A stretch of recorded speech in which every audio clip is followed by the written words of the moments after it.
Hi everyone. So I'm back with basic concepts, second part of basic concepts of macroeconomics. In basic concepts of macroeconomics, we are covering different types of goods, final, intermediate, consumption, capital goods, indirect taxes, subsidies, and all those things. So let's move on to our first topic for today. That is final goods. Final goods and intermediate goods. Now, final goods and intermediate goods, it's not that one good is final good and one good is intermediate good. A good can be a final good or an intermediate good depending upon the fact that whether the good has crossed the boundary line of production or the good has not crossed the boundary line of production. Now, how do I identify whether to the fact that a good has crossed the boundary line of production or not? We'll talk about that a little later, but first let me make it very clear that final goods are not only goods which are only used by consumers. Final goods are also goods which may be used by producers, so it can be a part of investment also. So when we are trying to figure out the total amount of expenditure that has happened on final goods, we sum total consumption expenditure and investment expenditure. As far as intermediate goods are concerned, intermediate goods are also goods, but they are goods which are either to be resold or they have still not crossed the boundary line of production. So they have not reached the consumer as yet. That is why they are called intermediate goods. Intermediate goods are not considered in the calculation of national income. Final goods are considered in the calculation of national income. So, talking about how to identify final goods and intermediate goods. Now, wheat is an intermediate good or a final good. Most of you would say a final good, true up to a certain extent, but true to the extent to which the farmer is using it for his own or her own consumption. Now, let us take an example of 100 tons of wheat. The farmer produced 100 tons of wheat. Now, that 100 tons of wheat is a final good or it is not, depends upon the fact that the farmer is using how much of wheat for his own consumption. Now, thinking of, if farmer is keeping 20 tons of wheat for his own consumption, that 20 tons of wheat becomes a final good. Now, the farmer had some people who had known him and they wanted to buy wheat from him directly as consumers, as households. They bought 30 tons of wheat from him. So basically 50 tons of wheat out of total wheat production has become a final good. The rest 50 tons of wheat is still to be decided whether it is a final good or not. Now that 50 tons of wheat, out of that 50 tons of wheat, 40 tons of wheat is sold to a factory to convert it into a flour.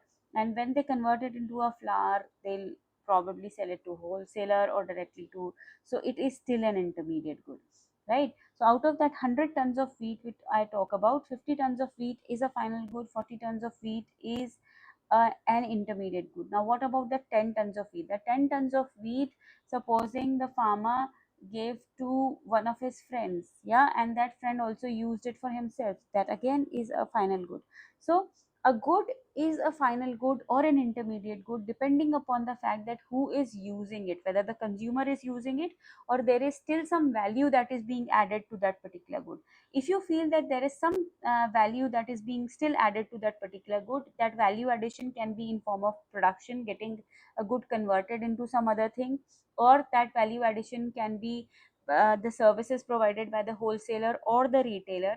So in any of those situations, that particular good is treated as an intermediate good. Whereas when the good reaches the consumer, the final consumer can be a producer or a consumer, it becomes a final good, right? So now moving on to what are consumption goods and what are capital goods.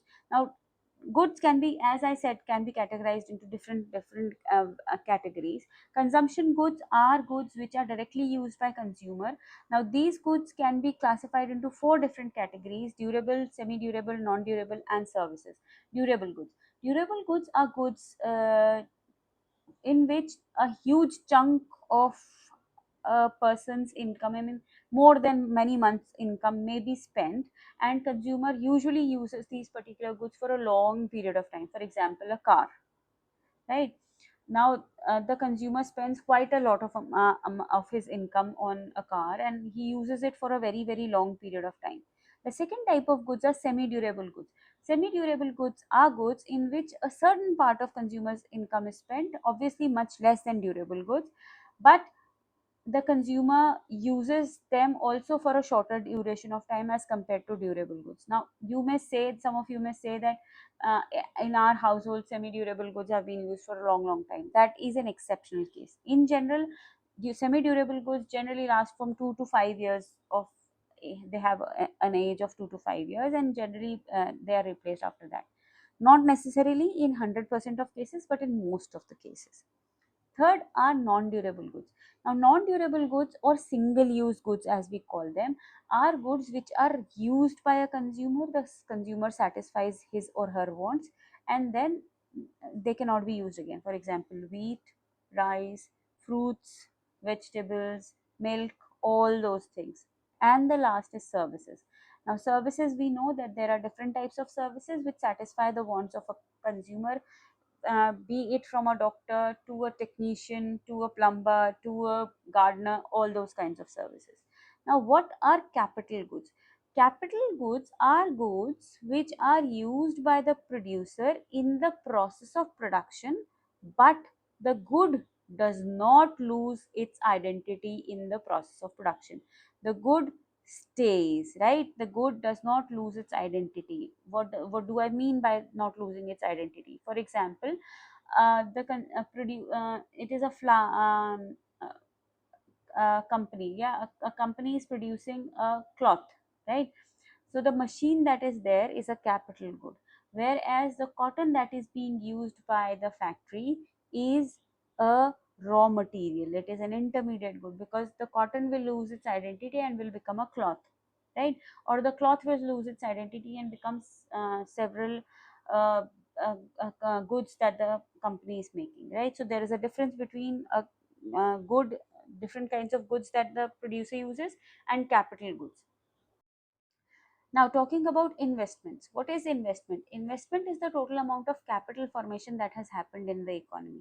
Now, if you look at from the economy's point of view, if in at the start of 1st April 2025, there was 100 crores of capital in the economy, and on March 31st 2026, the investment, the capital in the economy increased to 160 crores. 60 crores is the investment in the economy, that is the amount increase in the capital formation that has happened in the economy. Now, that increase in the capital formation that has happened in the economy, which is also called as investment, can also be called as gross investment, because it becomes net investment when depreciation is taken away from it. Now, gross investment or net investment calculation goes as net investment add on depreciation becomes your gross investment, or vice versa. If you want to calculate net investment, you can take away depreciation from investment. So basically, the difference between gross investment and net investment is that of depreciation only. Now, talking about depreciation, what is depreciation? Talking about depreciation, what is depreciation? Depreciation is the fall in the value of fixed asset that has happened. Fixed assets are owned by consumers, fixed assets are owned by uh, organizations also. So fixed asset can be owned by anyone, but the reduction in the value of fixed asset that happens every particular year is called as depreciation. The decrease in the value of fixed asset that happens is known as depreciation. Now, depreciation happens because of three reasons: normal wear and tear, because of time, because the good becomes obsolete after some years. Now, I mean, a few years back, people used to use computers heavily. Now, there are rarely any computers to be seen, they've become obsolete. A few years back, floppy disks were highly, we used to use compact disks. Now, we don't use them at all, right? They've become obsolete. So, normal wear and tear is when you use a particular machine, when you use a particular good, and wear and tear of that particular good happens, so it loses its value. With time also, a particular fixed asset loses its value, whether you use that particular fixed asset or you do not use that particular fixed asset. Also, a good becomes obsolete after, because the technology is changing so fast, the good becomes obsolete after a certain period of time. So because of these three reasons, there is always a decrease in the value of fixed asset that is happening. That is known as depreciation. Now, when we talk of obsolescence, a good can become obsolete and we were expecting that this good will become obsolete. The second is a good becomes obsolete, we were not expecting it, so it is unexpected obsolescence. Expected obsolescence is covered by depreciation reserve fund. When we say depreciation, for every year, when whatever reduction in the value of fixed asset is happening, depreciation reserve fund is created for it, in order to make sure that after a certain year amount of years, when that asset will become scrap, and we want to replace that particular fixed asset, we have a certain amount of money. Now for example, you had a car, right? You, after 10 years you want to change that particular car. After 10 years the car has depreciated so much that you sell it for scrap, and you want to buy a new car, right? If you have created depreciation reserve fund, you will probably have 10 lakh rupees after 10 years to buy a new car. Now you may say that after 10 years, the same, even if I want to buy the same car will not cost you 10 lakh rupees, right? Yes, that's true. But you at least have 10 lakh rupees, whatever would be the appreciated value of that particular good, you can add on to it. So you would not have to put in a huge amount of money into it. You have 10 lakh rupees plus whatever value of that fixed asset you want to buy. Net indirect taxes. Now, before I calculate net indirect taxes, let me tell you what indirect taxes are. Indirect taxes are imposed by the government on the production and sale of goods and services. These taxes are paid by the consumer. So basically, ultimately, the burden of this particular taxes falls on the consumer. These taxes, what do? They increase the value of a particular good or service in the market. Now if I take an example, a good that I was producing was of 100 rupees. The government has put 5% tax on it, so the 5% tax on that particular good costs to be rupees 5. Now the good cannot be sold at rupees 100 in the market. I have to sell that particular good at 105 rupees in the market. So what has happened? Indirect tax increases the value of a particular good. Now talking about subsidies. Now indirect taxes, government has levied indirect taxes on most of the goods. But as far as subsidies is concerned, government does not give subsidies on most of the goods. The government provides subsidies only on the goods which the government feel are necessary for the economy. They may be very highly priced. People will not be able to buy it, and the government wants to bring welfare in the economy, hence the government provides subsidies. A subsidy is a monetary benefit that the government gives to the producer, and because of subsidies, the market price of a particular good or a service is reduced. So for example, if my good costed rupees 100 per unit, the government was giving a subsidy of 2 rupees per unit, so the good costs rupees 98 in the market. So the market price of the good reduces to be at rupees 98. Now how do we calculate net indirect tax? Net indirect tax is calculated using indirect taxes minus subsidies. Net indirect taxes, if I have my GDP at market price and I take away net indirect taxes, I get my GDP at factor cost. So if you have any particular thing at market price and you want to calculate that particular thing at market price, you take away net indirect taxes from them. If you have a particular good at factor cost and you want to calculate it at market price, you add up net indirect taxes from it. So net indirect taxes, market price to factor cost, if you want to go, you take away net indirect tax. Factor cost to market price, if you want to come, you add net indirect taxes, right? Let's move on to the next thing. Net factor income from abroad. We have already studied factor income. If I look at factor income can is whatever income the factors of production earn, right? So there are a lot of factors of production which are owned by Indian individuals, people belonging to India, organizations belonging to India, but they are all across the world. So when that income from all across the world is brought by the factors of production to India, it is known as net factor income from abroad. Factor income from abroad. When those same factors of production who are based in abroad take that particular income, it is known as factor income to abroad. So factor income from abroad, you take away factor income to abroad, you get net factor income from abroad, NFIA, also known as NFIA. Net factor income from abroad is also known as NFIA.